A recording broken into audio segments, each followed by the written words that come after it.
Oil వ్యాపారి రామును ఎవరో దారుణంగా హత్య చేశారని పోలీసుల దర్యాప్తులో తేలింది. కత్తిపోట్ల సంగతి కూడా బయటపడింది. మరి హంతకులెవరు? పోలీసులు ఎలా దర్యాప్తు సాగించారు?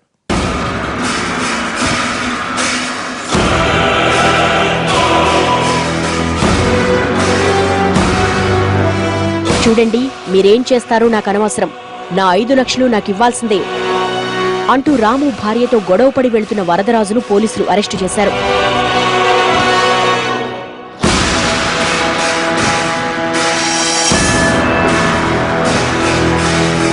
సార్ ఏంటి సార్ ఇది? నేనేం ఆవిడతో గొడవ పడట్లేదు సార్. అర్జెంట్ అవసరం అంటూ గత నెలలో నా దగ్గర 5 లక్షలు తీసుకున్నాడు, తిరిగి ఇవ్వలేదు. ఇప్పటికే 3 సార్లు అడిగా.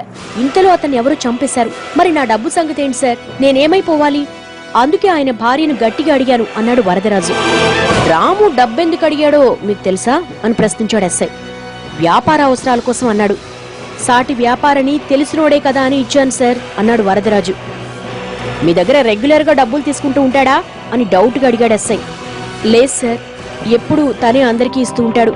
ఈసారి ఏం కొంప మునిగిందో ఏమో, నా దరిద్రం కొద్దీ నా దగ్గరే తీసుకున్నాడు అన్నాడు విచారంగా వరదరాజు. రాముకి వ్యాపారపరంగా ఎవరితోనైనా గొడవలున్నాయా అని మళ్లీ ప్రశ్నించిన ఎస్ఐకి ఈసారి మంచి క్లూ దొరికింది. గొడవలంటే తెలియదు గాని తరచుగా ఆ శ్రీనివాస్ కంటే ఎక్కువ సంపాదించాలి అనేవాడు అన్నాడు వరదరాజు. శ్రీనివాసా? ఎవరతను? పరిశీలనగా అడిగాడు ఎస్ఐ. శ్రీను కూడా మాలాగే ఆయిల్ వ్యాపారి. ఇదివరకు అతను రాము కలిసే బిజినెస్ చేసేవాళ్ళు. తర్వాత శ్రీను వేరేగా వ్యాపారం పెట్టుకున్నాడు అన్నాడు వరదరాజు. అతని మాటలు వింటుండగానే ఎస్ఐకి శ్రీనివాసం చూడాలనే ఎక్సైట్మెంట్ ఎక్కువైంది. ఏ మణి, వెళ్ళా శ్రీనివాసం తీసుకురా అన్నాడు ఎస్ఐ.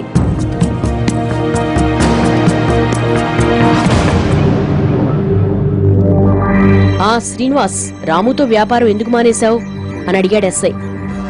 ఏముంది సార్, ఆ రాముకి ఆశ చాలా ఎక్కువ.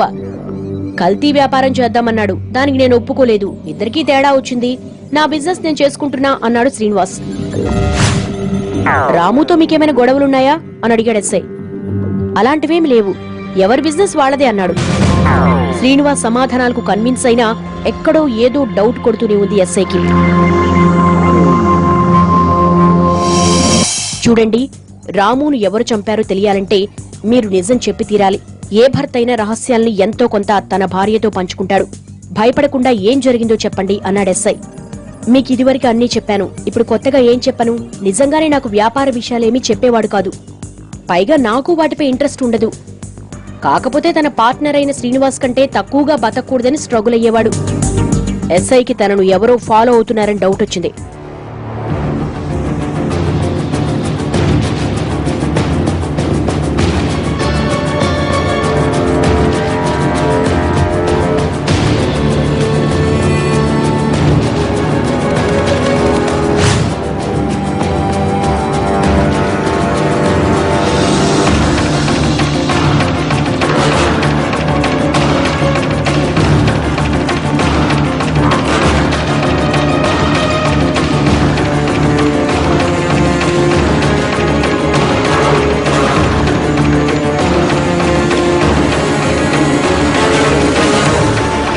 చెప్పు, ఎవరు నువ్వు? ఎందుకు నన్ను చూసి పరిగెట్టావు అంటూ నిలదీశాడు ఎస్ఐ. లేదు సార్, నేను మిమ్మల్ని చూసి పరిగెట్టలేదు అంటుండగా వాడు అబద్ధం చెప్తున్నాడని తెలిసి 2 పీకాడు. నిజం కక్కాడు. నా పేరు వేణు. 4 నెలల కిందట రాము దగ్గర 5 లక్షలు అప్పు తీసుకున్నాను.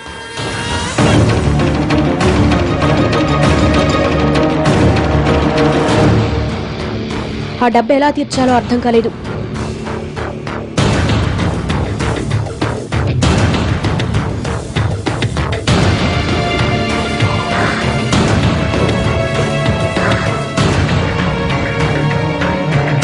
రాము పదే అడుగుతుంటే తప్పించుకు తిరగడం మొదలుపెట్టాను. నేను కనిపించట్లేదన్న ఉద్దేశంతో రాము మా ఇంటికెళ్లి డబ్బుల కోసం గొడవ పెట్టుకున్నాడు. ఇలా చాలాసార్లు జరిగింది సార్. అప్పు తీర్చే పరిస్థితి లేక రాముని నేనే చంపేద్దామనుకున్నాను.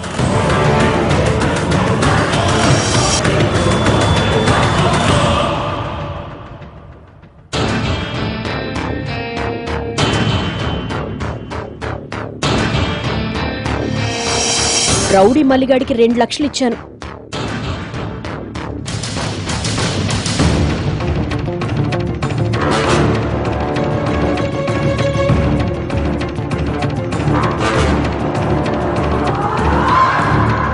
అతడు రాముని చంపేశాడు గాని అక్కడ కత్తి వదిలేశానన్నాడు.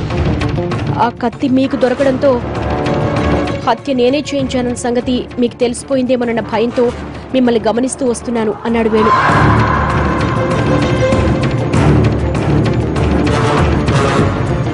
సార్, మిస్టరీ వీడిపోయింది, ఇక టెన్షన్ తీరిపోయింది అన్నాడు కానిస్టేబుల్ మణి. లేదు, మిస్టరీ అలాగే ఉంది. ఎందుకంటే ఇతడు చెప్పిన రౌడీ ఆ హత్య చేయలేదు అన్నాడు ఎస్ఐ. మర్చిపోయావా? క్రైమ్ సీన్లో దొరికిన కత్తిని హత్యకు వాడలేదని మన ఫోరెన్సిక్ అనలిస్ట్ విజయ్ చెప్పాడు కదా అన్నాడు ఎస్ఐ. అవును సార్, ఇప్పుడు గుర్తొచ్చింది. మరైతే హత్య చేసిందెవరు? డౌట్గా అడిగాడు మణి. అదే ఇప్పుడు మనం తేల్చాలి. రాము ఇతనికి 4 నెలల కిందట 5 లక్షలు ఇచ్చాడు. అదే రాము గత నెలలో వరదరాజు దగ్గర 5 లక్షలు అప్పు తీసుకున్నాడు. ఆ 5కు ఈ 5కు సంబంధం లేదు. రాము ఆ డబ్బుని ఏం చేశాడు? వ్యాపారంలో పెట్టుబడి పెట్టాడా?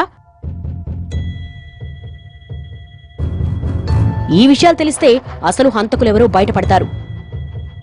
నా అంచనా ప్రకారం రౌడీ మళ్ళీ రామును చంపుదామని వెళ్లేప్పటికే రాము చనిపోయి ఉంటాడు. అందుకే ఆ కంగారులో కత్తిని అక్కడే పడేసి పారిపోయి ఉంటాడు. అప్పుడు ఆ ఇద్దరు ఎవరు?